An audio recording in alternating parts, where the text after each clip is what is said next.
December মানেই পিকনিকের শুরু। এই সময় মন প্রায় দিনই পিকনিক করে। এই সময় ছুটি পেলেই পাড়ার প্রতিবেশী বা বন্ধু বান্ধবদের সাথে একজোট হয়ে কাছাকাছি কোথাও পিকনিক করতে বড়ই ভালো লাগে। কিন্তু যাবেনটা কোথায় পিকনিক করতে, সেটা কি ঠিক করেছেন আদেও? না ঠিক করতে পারলে বেছে নিন পিকনিকের সেরা জায়গা।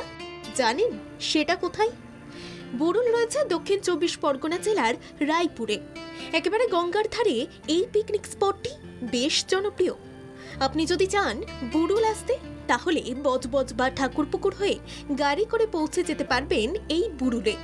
আবার যদি চান লঞ্চ পেরিয়ে পৌঁছে যেতে এই গঙ্গার ধারে সুন্দর পিকনিক স্পটে, তাহলে সেটাও করতে পারেন।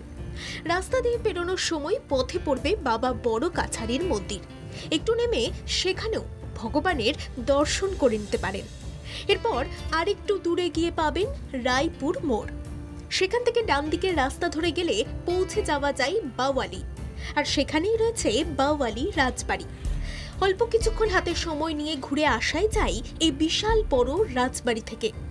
আর সোজা রাস্তা বরাবর গেলেই পৌঁছে যাওয়া যায় বুড়ুল গ্রামে।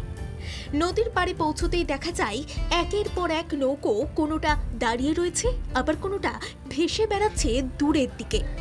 কিছু কিছু মাঝিদের মাছ ধরার দৃশ্যও দেখা যায় এখানে। নদীর ধারে পিকনিক করার মজাই আলাদা। নদী থেকে জল এনে তা দিয়ে রান্না করা, আর রান্নার পদ সে তো কোনো খামতি নেই। বর্ষা শেষে সকালে গিয়ে কবজি ডুবিয়ে খাওয়া দাওয়া, মজা, হই হুল্লোড়, নাচ গান, আনন্দ, আড্ডা, এই সব কিছু মিলেই তো পিকনিক।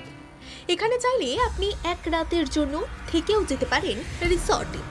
তবে আর দেরি না করে দিনক্ষণ ঠিক করুন আর বেরিয়ে পড়ুন শীতের মিঠে রোদ্দুর মেখে পিকনিক করতে। ব্যুরো রিপোর্ট, বাংলা জাগো।